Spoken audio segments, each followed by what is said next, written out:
To explain how I got here, it started back on April 8th, 2019 at the Vail World Cup. I was watching from the front rows, and to the right of me off the screen, I saw this guy.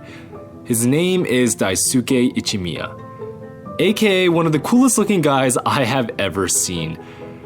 Around the time of the World Cup, I heard news of him completing the Crucible V13 in the ice caves. You see, the ice caves are located in Independence Pass that opens up around Memorial Day each year and closes during the winter since it's too dangerous to drive. The ice caves are named that since it fills up with ice, making a platform which you can put bouldering pads on and climb in. But throughout the summer, the ice melts really quickly and you can't climb anything once it's melted out. After hearing this and seeing an Instagram TV video from Ethan Pringle, I was so psyched to go check it out. I drove up to Independence Pass on July 20th, which was a big mistake. Vice President Mike Pence was in Aspen, and the second I entered town, there were police on every corner, armored vehicles, and the traffic was backed for a solid mile, bumper to bumper. Basically, I turned around and never made it to the ice caves. Life got busy, time passed, and I didn't know how long the ice stayed in the caves. So in October, when my friend from Houston, Pablo Aguilar, came to town, we went up in hopes that I would be able to climb in the ice caves. I was met with a wet riverbed with everything unclimbable. I missed my window. I put a few attempts on chokehold, a roof V10 nearby, but it was cold and I gave up and went home. Time passed, and for the next few months, I quite literally sent nothing. I put a few attempts on a road project in St. George, Utah called All Dressed Up 513D, but had no success on that. I tried Gription, a V9 in Mose Valley, and failed on that. Winter hit hard, and the only place for me to climb was the gym. During Christmas, I went back home to Texas to visit family, but at the gym in Dallas, my knee popped on a heel hook. I knew from hearing that pop before that something went really wrong. I went through all the self-diagnostics, and it was pretty obvious that I had some form of meniscus damage. This was bad. It hurt to walk, and things didn't look good. But I did a lot of rehab, and my knees started to get better. I tried to climb again, and lo and behold, my middle finger A1 and A2 popped. The A1 healed pretty quickly, but the A2 was badly damaged. Not to mention, I got way too excited when I got the chance to climb at Long Beach Rising in Los Angeles, and hurt my pulley even more. I sufficed by taping a plastic ring or sometimes even a rock around my pulley to hold it in place, and it worked. I let it heal for a bit, then went to Morrison, and on my second attempt of the day, snagged a quick send of Cyto Grinder V8. I was ready for the ice caves to open back up again on Memorial Day. I was so excited to go out in the world, and next, the ongoing coronavirus threat. Coronavirus researchers are still on coronavirus cases reported back in their respective districts. See, I've had pneumonia twice, and I was and still am deathly afraid of coronavirus. I didn't leave my house for almost 2 months. I think I went outside twice to get groceries, but that was it. But during this time, my knee was getting stronger and my rehab was working. My finger was healing and I was training hard. I was working on one-arm pull-ups, one-armed hangs, weighted hangs, suspension exercises, core, and everything else in between. I was getting stronger than I have ever been before. All that mattered was to wait until Memorial Day and the pass would finally open up. After about 2 months, Colorado regulations loosened up a little and I went to try a V10 in Vail called the Jedi Master's Mistress. It was an extension of a V8, but when I got there, I found out that the start had broken. Oh no, oh well. You know, who cares? Maybe I can still do it. This was my first attempt.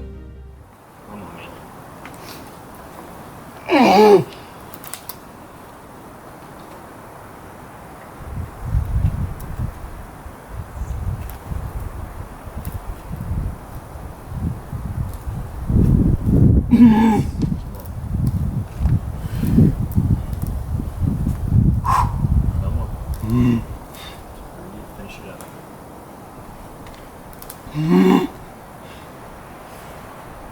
Come on, man. Everything you got. Everything you got. Come on. Yes.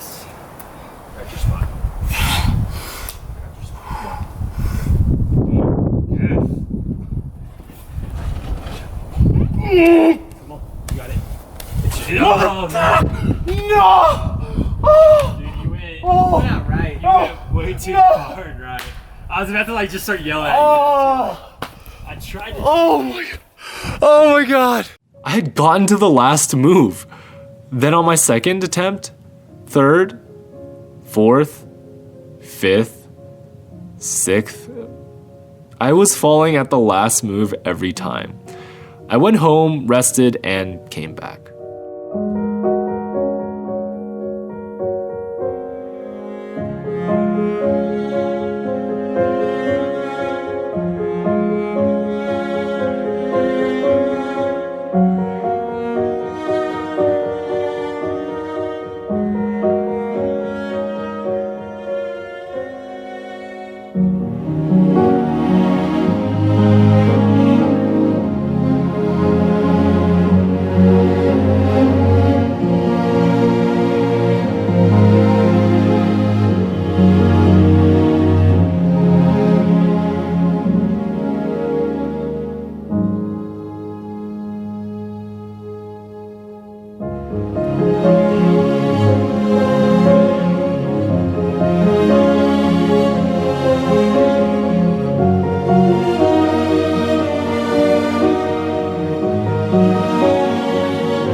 That was my first V10. I hadn't even done a V9, I had only done 2 V8s. I will say that I honestly haven't had much time outside bouldering ever. I've been out bouldering maybe a handful of times, and this V10 was probably the longest I have ever worked on a boulder. 11 attempts. On May 12th, an amazing outdoor climbing video came out from Louder Than 11, Into the Ice Caves. I was so excited watching this. I was beyond ready for the ice caves to open up on Memorial Day. But there was a silver lining. Around this time, my friend Pablo Aguilar was coming back into town on a mission. He wanted to build his portfolio so he could have the chance to film and photograph in the outdoor industry. Pablo has worked in other commercial businesses like Nike, Labrada Nutrition, worked with Snoop Dogg, Cage the Elephant, and University of Houston, but his passions were in the outdoors. I was determined to go to the ice caves with him and help him build his portfolio. To do that though, it definitely would help if I got a send. On our first day we went to the ice caves. I was joined with my friends Elliot Vaughn, Dawson Strumpler, and a few of Pablo's friends. The first climb we tried was Findependence V8. An awesome slab stem into a dyno. I stuck the dyno, but then I made a fatal mistake and didn't clean the top out or figure it out beforehand, and I was stuck sitting on the ledge for almost 15 minutes and never topped out. After being fully gassed out from that, I was able to get the send on Timeout Corner V6, which was absolutely terrifying, as it was incredibly muddy on the top out and I almost slipped every second of crawling out of the top. A few days later, Elliot, Pablo, and I came back to the ice caves to try Hair V11. It took me an eternity to get set up on the sloper at all. After almost 2 hours of just trying to set up, eventually, I found the details and began jumping. The distance honestly wasn't the hard part. Catching and holding on was. Okay, I committed at least. I was like maybe 6 inches. Yeah? Okay, I can do more. I had more of me. Okay, I'm building it up. This little block is scaring me.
It was definitely taking a toll on both Pablo and I. We were tired from driving back and forth. We were cold down in the caves. I was determined to make it happen on this day. So I went for my first attempt, then...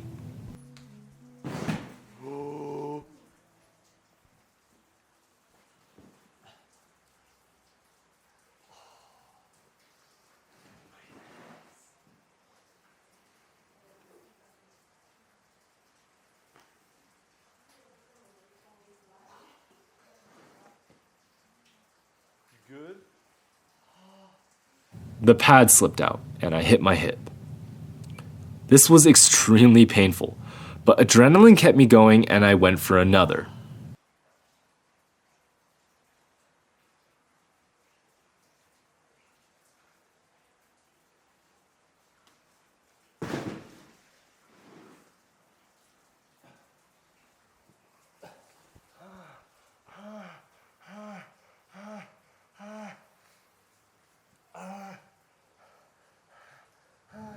I hit my diaphragm and the wind got knocked out of me. Out of all the falls I've taken, these two were by far the worst I've ever had in my life. Something happens when you get hit really hard. Whenever you take some serious impact, your mind goes into survival mode. The adrenaline spikes and your heart races. I drank caffeine every day I worked on this project except this fourth day. And yet, because of all the adrenaline, I felt like I had drank a gallon of coffee. I walked up on the platform, and my heart rate became normal. I stood into the undercling. Then I reached up. Come on.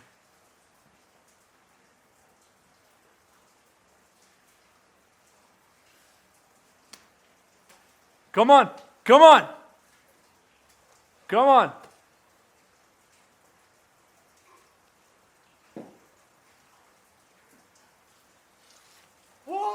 Let's go, baby!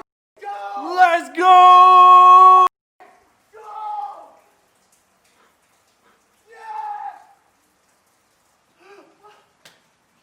Dude, it just went. It just got third try of the day.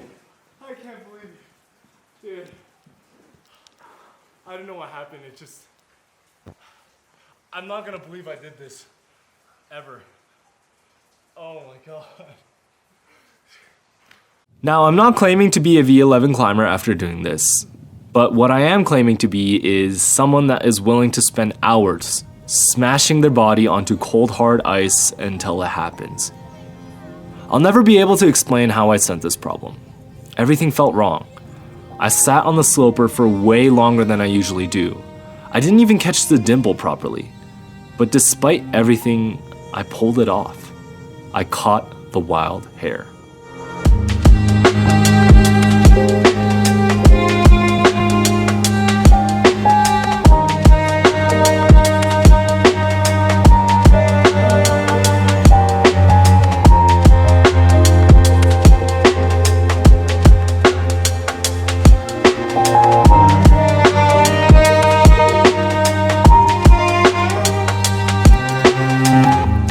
Thanks for watching. If you enjoyed the video, like the video, and write a comment about a time you had to work really hard for something in your life.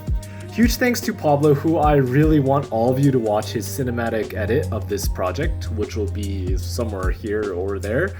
And it was really fun to make that project with him. We actually woke up at 4 a.m. with absolutely no sleep to film B-roll. Go follow him on Instagram and watch out for his name because I have so much faith in him on becoming a professional outdoor photographer and videographer. If you know of any athletes or projects that can use his talents, you should definitely hire him for your next gig and shoot him a DM. Also, huge shout out to Dawson Strumpler and Michelle, who took amazing photos of me climbing included in this video. Also, give them a follow and check out their work. Lastly, a huge shout out to my Patreons who really helped make this project possible. And always, keep crushing it.